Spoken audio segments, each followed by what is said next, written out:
안녕하세요. 저는 이제 막 70으로 들어설 노모입니다. 요양원 생활을 하면서 새롭게 컴퓨터를 좀 배웠는데 젊은 직원 선생님들이 재밌는 걸 알려줘서 우연히 사연을 접하게 되었어요. 한 자리에 앉아서 수많은 사람들의 이야기를 듣고 말을 남기고 한다는 게 너무 신기하더라고요. 요즘은 많은 사연자들에게 응원의 말 한마디 남기는 재미로 살고 있어요. 사연을 듣고 응원만 하다 보니까 한편으로는 제 사연도 꽤나 심도 있어서 얘기를 한번 해보면 좋겠다. 그런 생각이 들더라고요. 그래서 남겨봅니다. 시간 되시는 분들은 들어봐 주세요. 저는 젊은 시절부터 남편이란 작자 때문에 고생을 많이 하며 지냈습니다. 남편과 만나서 결혼을 한 건 단순히 제가 사는 동네에 총각이 남편밖에 없었기 때문이었어요. 제가 살던 시절에는 남자와 여자가 만나서 결혼을 하는 과정이 그리 복잡하지도 않았고, 잘 맞고 안 맞고 상관없이 그냥 얼굴 좀 길게 봤다 싶으면 하는 게 결혼이었어요. 그래서 남편이 알코올 중독에 빠져가도 바람 피우고 반백수처럼 살아도 저는 그걸 다 감당하면서 육아에만 열중했습니다. 당연히 힘들었죠. 그때는 저와 비슷한 고충을 겪는 아내들이 많다는 걸 알면서도 힘든 건 힘들었어요. 그럼에도 제가 그런 쓰레기 남편으로부터 버틸 수 있었던 건 제 자식들이 있었기 때문입니다. 제게는 아들 셋과 딸 한 명의 자녀가 있어요. 아들만 낳다가 제가 딸이 갖고 싶어서 어려운 형편에도 불구하고 굳이 생겨버린 아이를 지우지 않았습니다. 실제 아들들과 딸은 나이 차이가 좀 났는데 아들들이 딸들을 잘 봐줘서 육아는 그리 힘들지 않았어요. 저를 힘들게 했던 건 오로지 남편뿐이었죠. 남편은 제 얼굴만 보면 욕을 하고 시비를 거는 사람이었습니다. 그건 자식들이 보고 있는데도 마찬가지였고 특히나 밥상머리 앞에서 저를 그렇게 무시했었어요. 반찬이 뭐 이따위야. 지금 나 백수라고 반항하는 거냐? 돈 못 버니까 밥도 거지같이 처먹어라 이거야? 인연이 틈만 나면 사람 성질 긁네. 애들 앞에서 욕 좀 그만해. 애들이 뭘 보고 배우겠어. 내가 언제 당신한테 돈 못 번다고 시비 건 적 있어? 당신 혼자 자존심 상해서 내 성질 긁는 거 아니야. 그런 식으로 목소리만 높이면 가장 위험이 산대?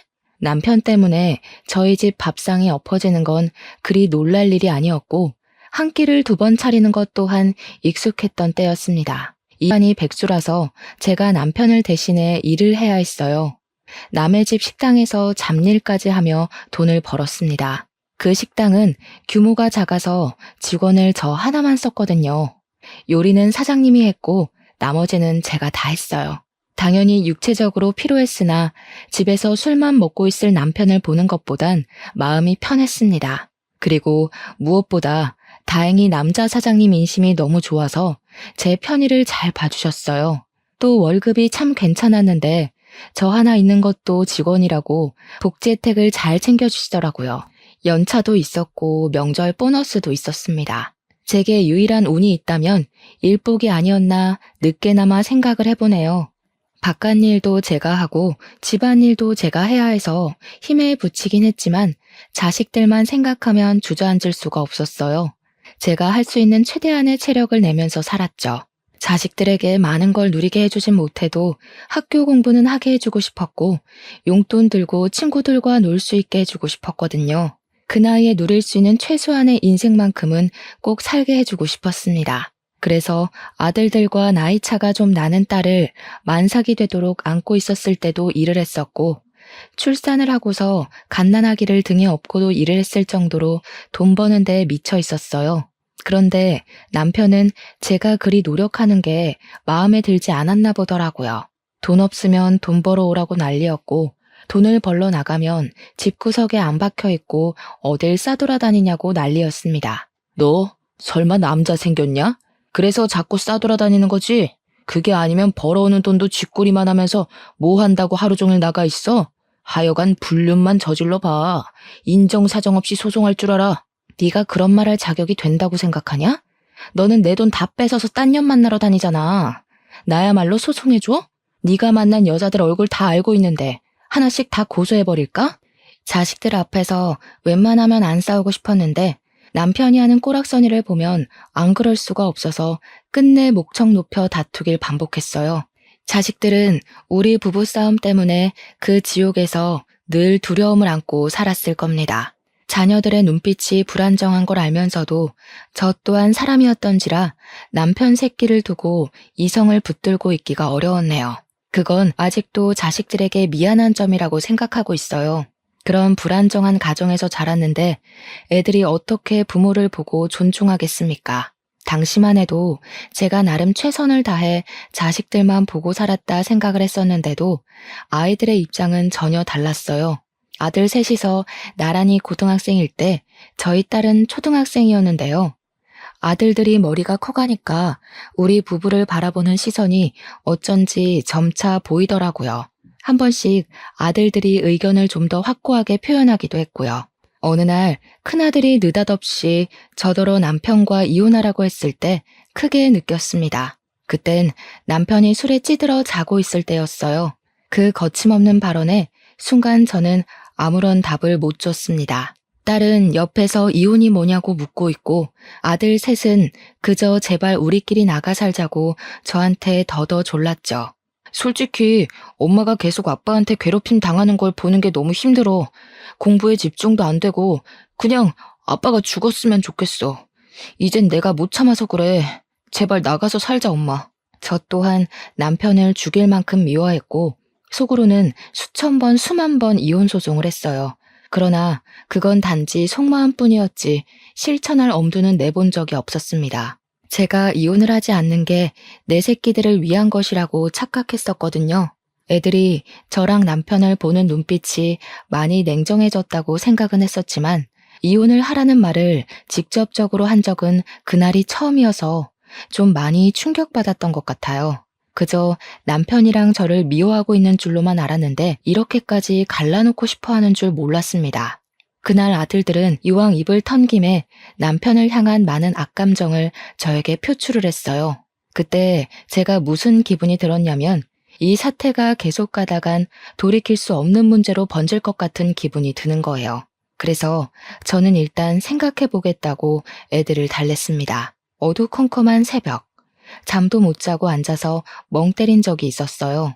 바보같이 돈만 열심히 벌면 되는 줄 알았고 그 돈으로 애들을 뒤떨어지지 않게 키우기만 하면 되는 줄 알았는데 저 혼자서 몸이 부서질 만큼 엄마 노릇에 최선을 다하고 있다고 생각했는데 애들 생각을 직접적으로 듣고 나서는 모든 게 저의 합리화였단 걸 알았어요. 저는 한 번씩 제 사정을 식당 사장님께 얘기하곤 했는데요. 가장 제 문제를 객관적으로 또 진심으로 봐줄 사람이었기에 이 사단 또한 사장님의 조언을 듣고 싶었습니다. 나도 말은 못했지만 희영 씨가 그 집에서 나왔으면 좋겠다고 생각했어요. 희영 씨처럼 좋은 사람은 그런 대접받고 살 필요 없거든요. 남편의 막무가내 인성까지 희영 씨가 보듬어야 될 의무라고 생각하진 않았으면 좋겠어요. 저는 언제부턴가 식당 사장님에게 위로받는 날이 늘어갔습니다. 식당 사장님이 하는 말에는 늘 힘이 있었고 저는 사장님의 말로 인해 제 가치를 좀 더 좋게 보기도 했었어요. 그래서 아마 더 용기를 얻어 결정을 내릴 수 있었던 것 같아요. 제가 큰 마음 먹고 결정 내린 사항은 일단 별거였습니다. 역시나 시대적 분위기 탓에 감히 이혼까진 감당할 자신이 없어서 일단 애들만 데리고 야반 도주를 했어요. 도망치는 건 어렵지 않았습니다. 남편이 늘 술에 취해 있었으니까요. 아직 고등학생일 뿐인 아들들이 듬직하게 저를 도와줘서 더 쉽게 가출할 수 있었습니다. 애들을 데리고 나왔으면 당연히 준비된 거처가 있어야 하잖아요. 제가 마음을 크게 먹고 가출할 수 있었던 건 고맙게도 사장님이 형편 어려운 제 사정을 받아주는 덕이 있었기 때문이었어요. 저희들은 당분간 사장님께 신세를 지게 된 것이었죠. 사장님은 작은 가게를 운영하는 것에 비해 사는 곳이 꽤 넓었습니다. 평소에는 그냥 평범한 식당 주인이라고만 생각했는데 사장님 집을 처음 보고서 그분의 재력을 대강 체감했어요. 흔쾌히 저희 식구를 보듬어준다길래 혼자 사는 사장님 집에 민폐가 되지 않을까 걱정했거든요. 근데 사장님이 괜찮다고 계속 자기 집에 오라고 하는 겁니다. 역시 믿는 구석이 있어서 저희에게 배려를 해준 거더라고요. 듣자 하니 사장님은 큰 집을 부모님께 물려받았다고 했습니다. 2층 주택이었는데 위아래 세대가 완전히 분리되어 살 수 있게 대문도 2개로 나누어져 있는 곳이었어요. 원래는 세를 주려고 했는데 마침 제 사정을 알게 되어 저한테 선의를 베풀어 주신 거더라고요. 사장님 덕분에 저희는 가출을 한 신세에도 원래 살던 환경보다 훨씬 좋은 집에서 살 수 있게 되었습니다. 사장님은 1층을 사용했고 저희 식구들은 2층에 새들어 살게 되었죠. 사장님이 애들 독립하기 전까지 공짜로 지내라 했으나 더 이상 신세지는 건 아니라고 생각해서 저는 월급에서 떼 월세를 따로 지불했습니다. 다행히도 남편은 우릴 찾지 못했어요. 제가 어디서 일하는지 관심도 없던 양반이니까 찾을 수가 없었겠죠. 애들은 무사히 무럭무럭 커서 아들들은 다 장가를 가게 되었고 딸만 대학생으로 제 곁에 남을 때까지 저는 정말 마음 편하게 지냈어요. 그동안 사장님이 우리 애들을 마치 자기 자식처럼 잘 대해주고 아빠 없는 빈자리가 느껴지지 않도록 우리 애들에게 과분한 관심을 주어서 얼마나 고마웠는지 모릅니다. 정말 다 갚을 수 없을 만큼 무한한 은혜를 받고 살았어요. 그리고 저는 그런 사장님의 마음이 단순한 친절인 줄로만 알았습니다. 그러나 사장님이 다 저를 좋아했기 때문에 흔쾌히 모든 걸 지원해줬다는 걸 알고는 좀 놀랐어요. 사장님의 고백을 처음 들었을 때 저는 저 또한 사장님을 좋아한다는 걸 깨달았습니다. 이 사실은 당연히 자식들도 성인이 되면서 알게 되었고 나이 들어서 징그럽단 소리 안 하고 오히려 우리를 축하해줬어요. 애들 말이 제발 좋은 남자 만나서 엄마가 행복하길 바랬다고 얘기해주기도 했. 정말 모든 게 꿈만 같던 시절이었지만 한편으론 걱정되는 부분도 있었어요. 당연히 제게 영원한 오점인 남편의 존재 때문이었는데요. 그땐 제가 남편과 별거한 지 15년이 되었을 때였습니다. 별거를 하고 한 번도 남편을 본 적이 없었고 어쩔 때는 남편의 존재가 하루 종일 생각나지 않았을 정도로 까마득할 때도 많았어요. 사장님 집으로 도피해서 살아온 순간이 진짜 제 삶이라고 착각하며 15년을 보냈었죠. 그러나 결국 이 모든 것이 꿈이라는 걸 깨닫게 해준 건 여전히 제 발목을 붙들고 있었던 법적 부부인 남편이었어요. 제가 이런 고민을 품고 산다는 거 사장님도 당연히 알고 있는 사실입니다. 그러니 사장님이 먼저 해결 사안을 말해주더라고요. 만약 남편의 외도가 계속 진행되고 있다면 10년 내까지 소송이 가능하기 때문에 이혼 소송으로 해결을 할 수가 있고 법정 참석은 변호사를 선임하면 되니 굳이 제가 다시 남편을 마주하는 일은 없을 거라고 하더군요. 저는 법에 대해 잘 몰라서 다시 남편을 만나야 하는 줄 알고 살짝 두렵기도 했거든요.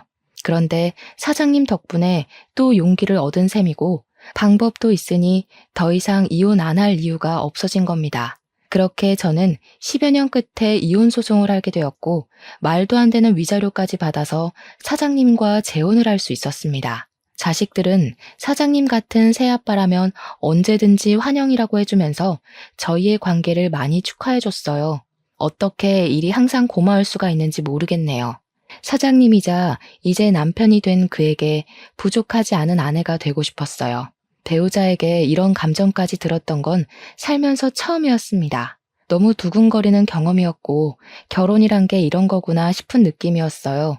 자녀들도 남편이 어떤 사람인지 알기 때문에 아빠로 받아들이는 게 어렵지 않아 보였습니다. 딸은 우리가 재혼을 하기 전부터 사장님에게 아빠라고 부르고 있었고 아들들은 좀 쑥스러움이 많아 아저씨라고 하면서도 휴대폰에는 아빠라고 저장해 놓았어요.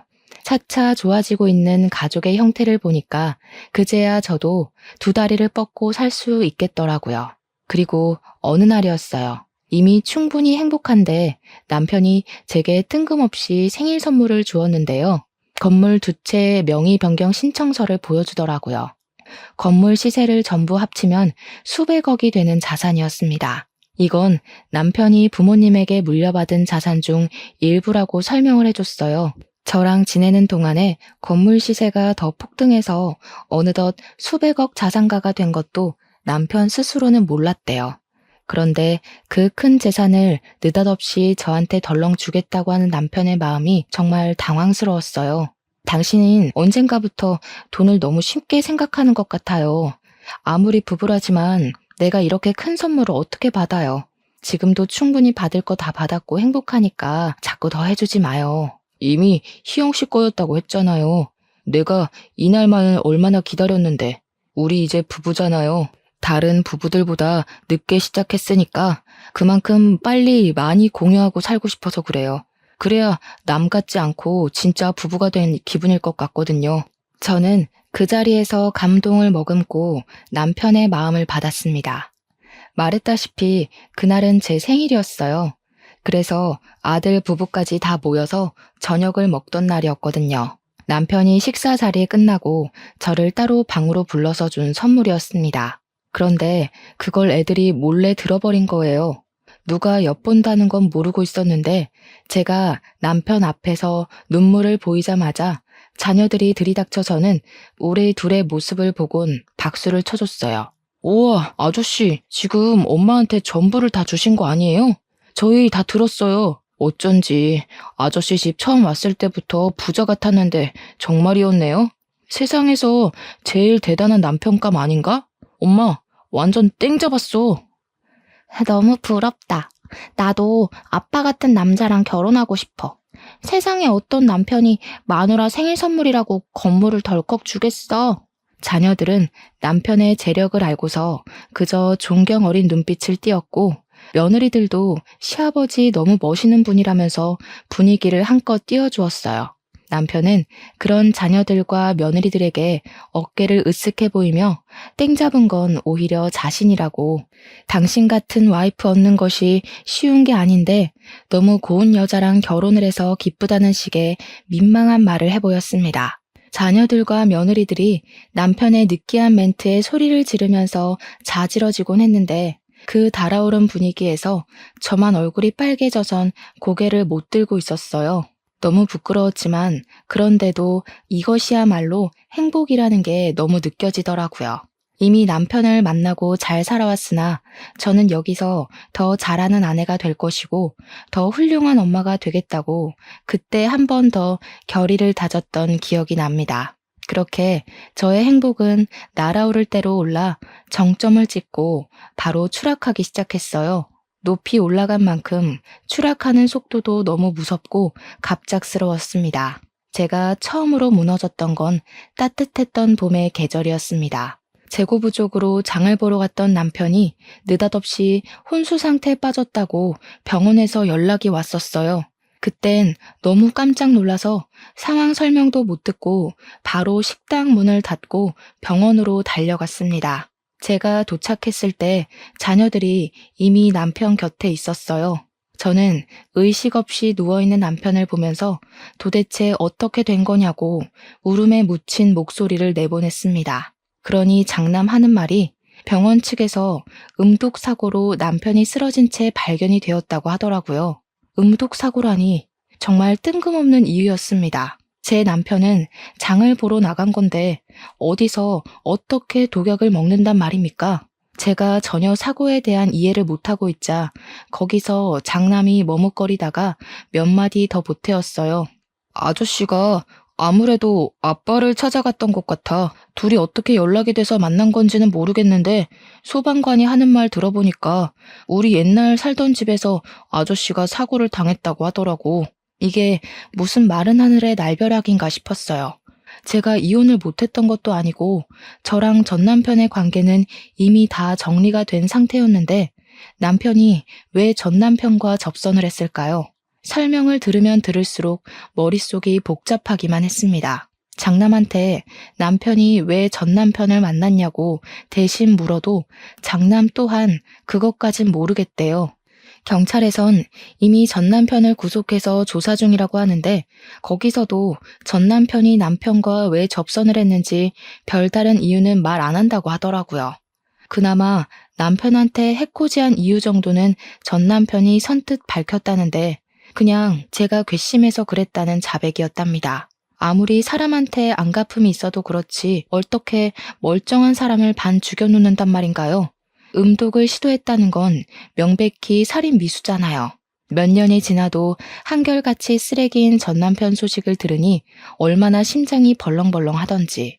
끝난 줄만 알았던 전남편의 존재가 다시 제 발목을 잡자 과거로 돌아간 것 마냥 가슴이 갑갑했습니다. 제 눈앞에서 남편이 의식 없이 누워 있어서 더 혼란스러웠던 것 같아요.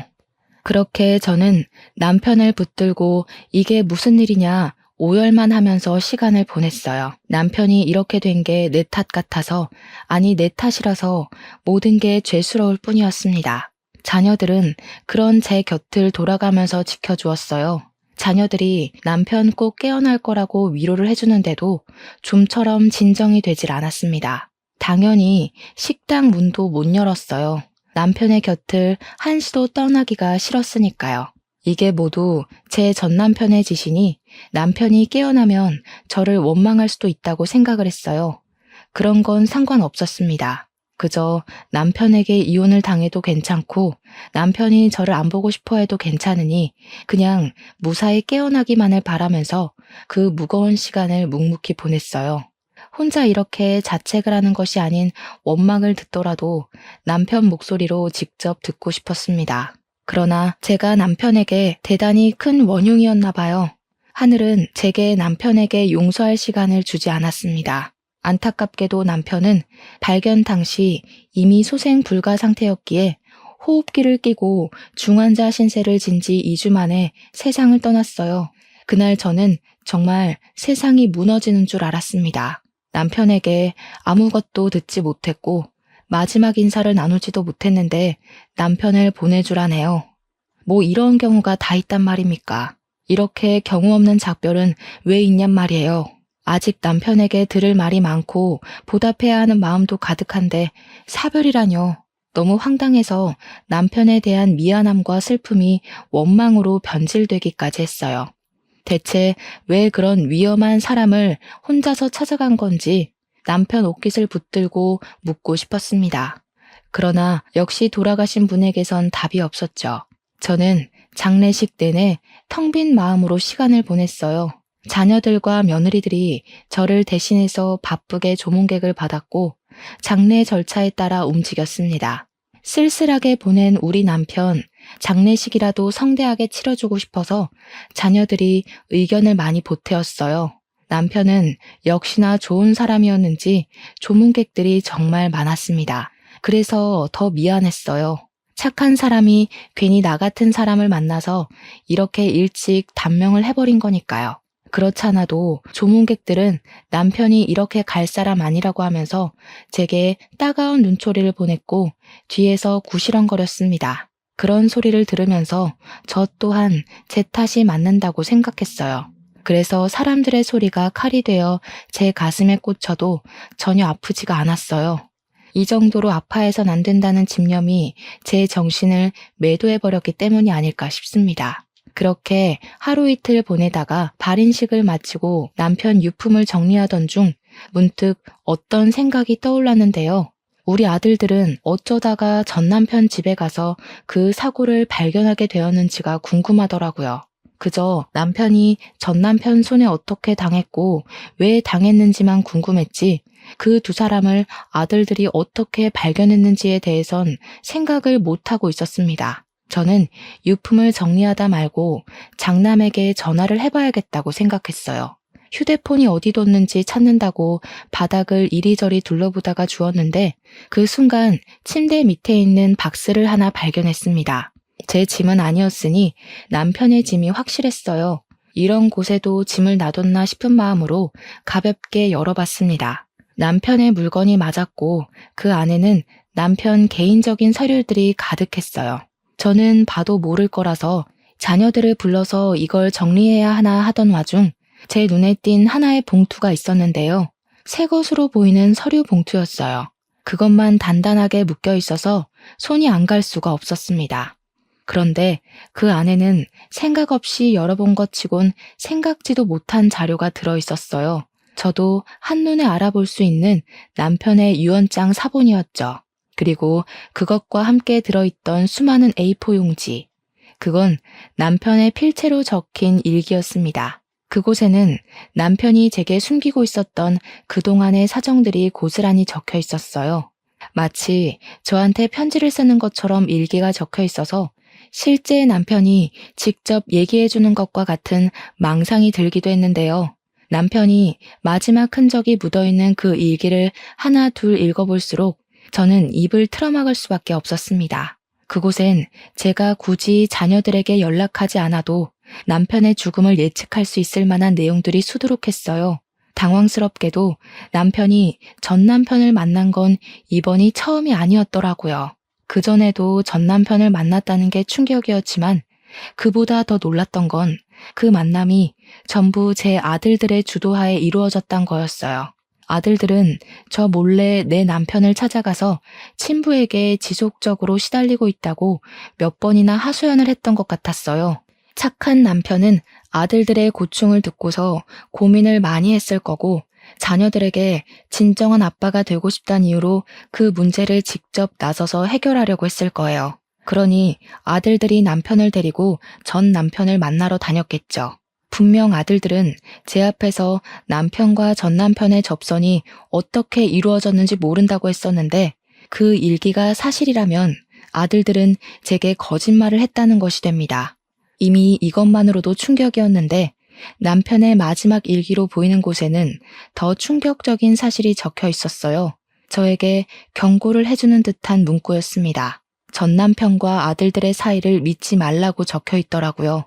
아무래도 아들들이 전 남편과 거래를 한 것 같다는 알 수 없는 말도 있었고 조금 더 알아보고 저한테 다 말해주겠다고도 쓰여 있었습니다. 너무 놀라서 저는 이걸 어떻게 해야 하는지 고민을 많이 했어요. 우선 아들들이 왜 저한테 거짓말을 한 건지 이해가 안 되었습니다. 그리고 남편이 마치 우리 아들들이 수상하다고 얘기를 하고 있는 사실도 머리 아플 만큼 혼란스러웠어요. 제가 이 수많은 의문들을 다 풀어내면 남편 유언장이 가리키는 문구 또한 받아들일 수가 있는 걸까요? 남편 유언장에는 자신의 재산 상속 증여를 모두 제게 일임한다고 적혀 있었어요. 원래 남편은 저뿐만 아니라 자녀들에게도 자신의 재산을 증여해줄 마음이 있던 사람이었어요. 그랬던 사람이 제게 재산을 전부 일임했습니다. 이건 분명 자녀들에게 재산을 줄 수 없는 이유가 있다는 걸 뜻하는 것 같았어요.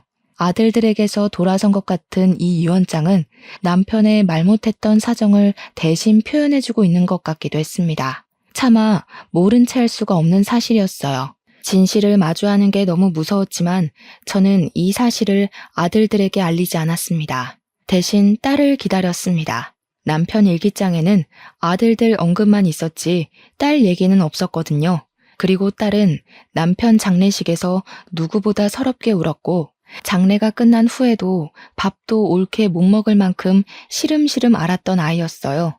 저 못지않게 남편의 죽음을 크게 애도하였습니다. 그런 딸이 아들들처럼 숨은 얼굴을 갖고 있을 거란 생각은 못했어요. 남편이 죽고 난 후 딸은 퇴근하고 귀가하면 방에만 박혀 있었는데요. 그 모습은 저랑 정말 많이 닮은 모습이었어요.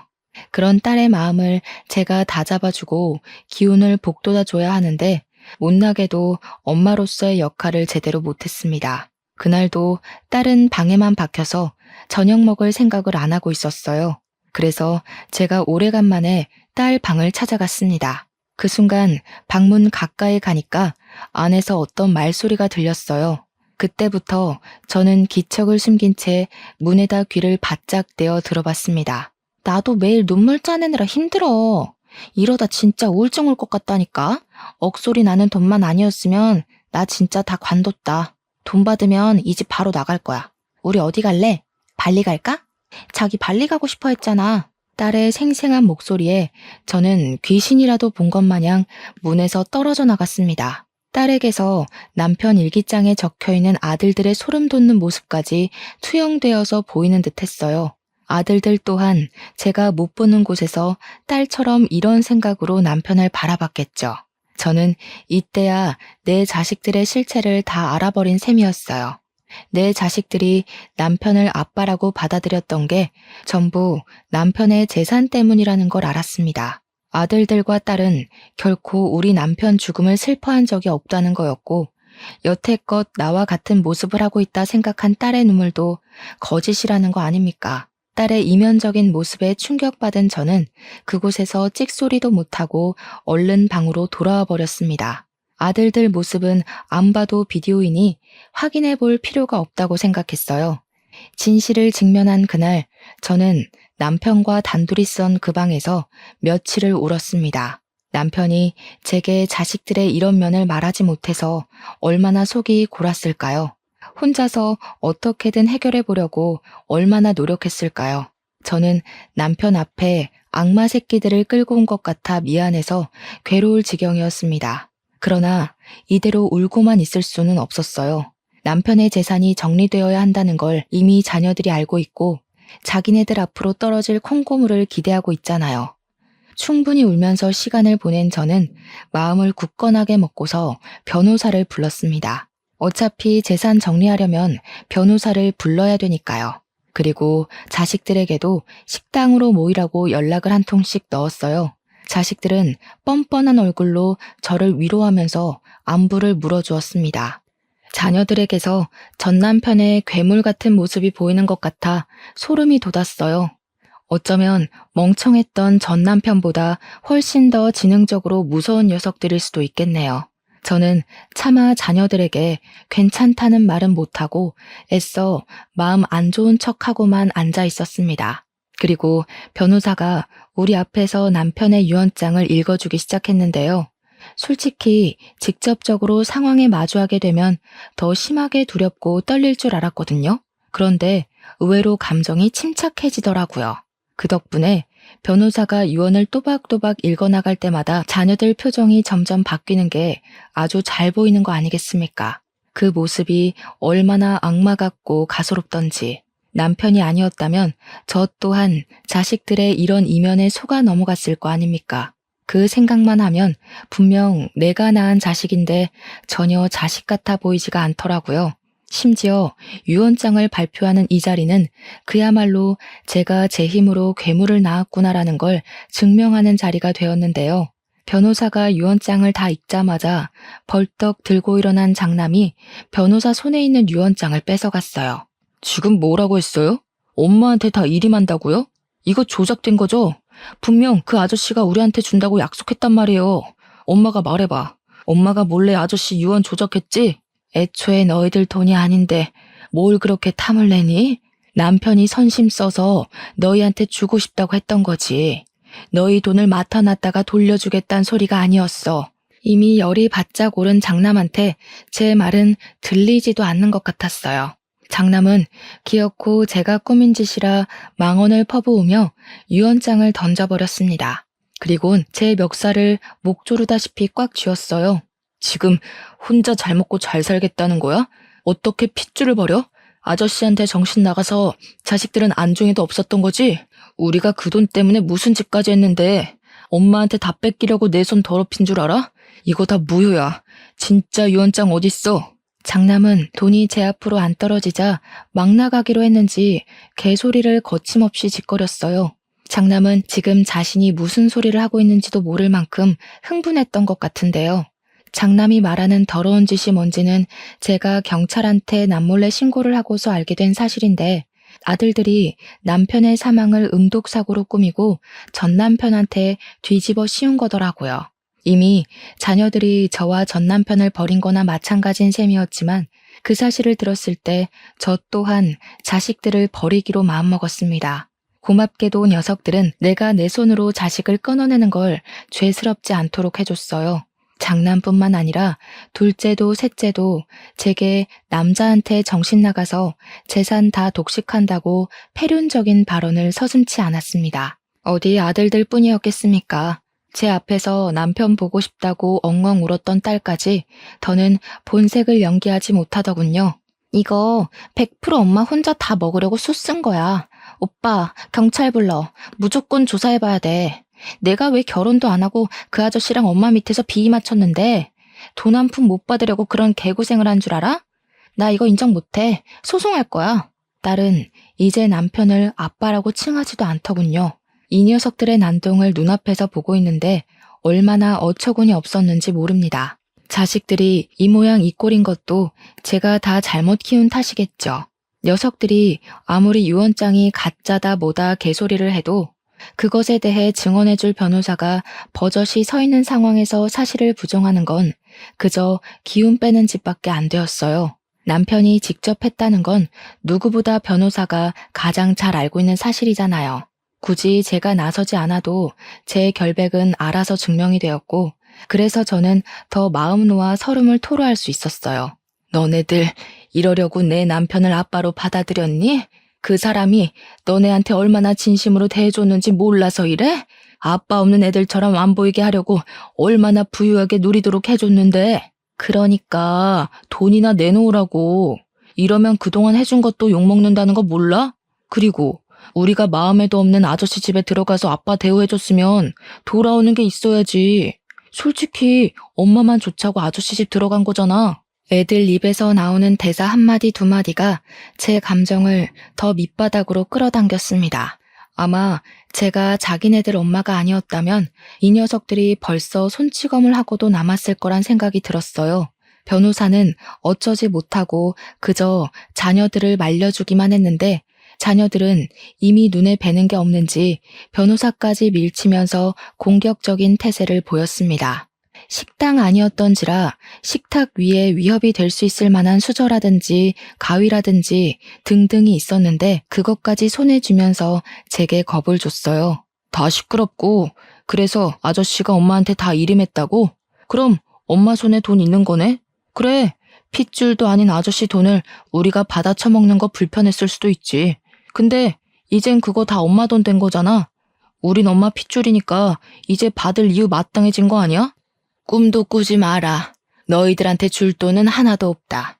남의 돈으로 호의호식할 생각 말고 없으면 없는 대로 생기면 생기는 대로 그렇게 살아.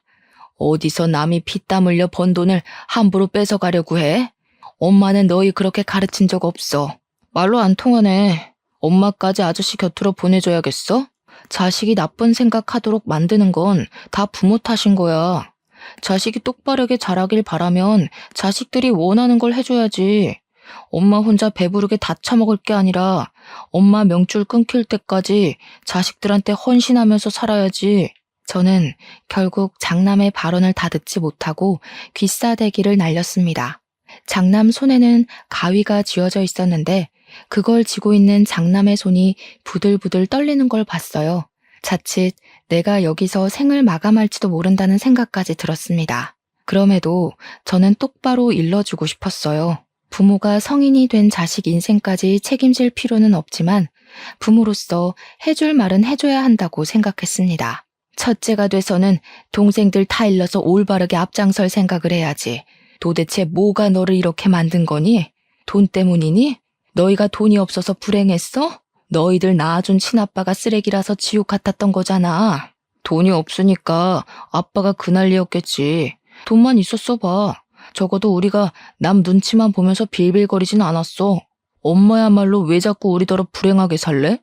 다른 부모들은 남의 돈 훔쳐서라도 내 자식 호의호식하게 만들어주는데 그래, 엄마가 자식 새끼 잘못 키운 죄 평생 안고 살 테니까 너희들은 너희가 뭘 잘못했는지 법이랑 한번 싸워봐라. 나는 내 새끼들이라고 너그럽게 합의해줄 마음 없다. 오늘부터 너희들은 내 새끼들이 아니라 내 남편 죽인 살인자 새끼일 뿐이야. 저는 자식들을 끊어내는 마음으로 그렇게 악을 질렀습니다. 때마침 시간 알맞게 도착한 경찰이 식당 안으로 들어섰어요. 저는 미리 시간을 정해서 경찰에게 신고를 해놓은 상태였습니다. 남편이 가진 증거물을 토대로 전 남편과 아들들이 남편에게 어떤 해코지를 했는지 조사를 부탁했었죠. 길목 CCTV와 블랙박스 등으로 어렵지 않게 남편의 죽음은 밝혀질 수 있었어요. 자식들은 경찰에게 연행되어 가면서도 제게 원망설인 목소리를 내었습니다. 그 와중에 딸은 무서웠는지 금방 회유하면서 잘못했다고 울더라고요. 물론 그런 마음마저 고작 경찰한테 잡혀가기 싫어서 살려달란 소리일 뿐이었겠죠. 그렇게 저는 번잡한 상황이 지나가고 아수라장이 된 자리에서 털썩 주저앉았습니다. 올바른 길로 잘 나아가고 있다고 생각했는데 결국 제가 가는 길 끝에는 저 혼자만 서 있게 되었어요. 이러려고 자녀들을 데리고 가출한 게 아니었는데 어쩌다가 사랑하는 사람의 목숨까지 앗아버렸는지 모르겠네요. 왜 이렇게밖에 될 수 없었던 걸까요? 제가 뭘 그렇게 잘못 살았던 걸까요? 애초에 시대적 분위기를 따라서 결혼을 했던 게 잘못인 건지, 쓰레기 전 남편을 두고 자식들만 데리고서 가출을 했던 게 잘못인 건지, 아니면 남편의 식당에 취직을 했던 게 잘못인 건지 모르겠어요. 결국 죽은 남편에게 면목이 없어서 용서를 비는 것조차 창피했어요. 그날로 저는 식당 문을 영원히 닫아버렸습니다. 남편 없이 잘 먹고 잘 살 생각 없었거든요. 자식들까지 제 손으로 감옥에 보내고 벌을 내려줬는데 저 혼자 잘 살아서 뭐 하겠습니까? 그렇다고 파렴치한 자식들을 다시 자식으로 받아줄 생각은 없어요. 감옥에서 나오면 부디 이 세상이 고작 돈 때문에 막무가내로 살기엔 얼마나 혹독한 곳인지 깨닫길 바랄 뿐이네요. 저는 현재 인사말에서 말씀드렸다시피 요양원에서 생활 중입니다. 제게 남겨진 수백억의 재산은 요양원비를 해결할 돈만 남겨둔 채 전부 사회에 환원을 해버렸어요. 내 돈 아닌 걸 갖고 있으려니 얼마나 무섭고 마음이 불편하던지. 어려운 사람들을 위해 써버리니까 속은 좀 시원하더라고요. 아마 두 발 뻗고 못 자는 일은 없지 않을까 싶네요. 남은 생을 요양원에서 쭉 보내다가 갈 것 같은데 이곳이 조금 쓸쓸하고 심심하긴 하더라도 더는 아픔 없이 그냥 이렇게 살다가 가고 싶습니다. 마지막 소원인데 그것만은 하늘이 저를 불쌍하게 생각해서 들어줬으면 좋겠네요. 손가락이 굳어서 글 쓰는 속력이 느렸다 보니 벌써 저녁 먹을 시간이 되었습니다.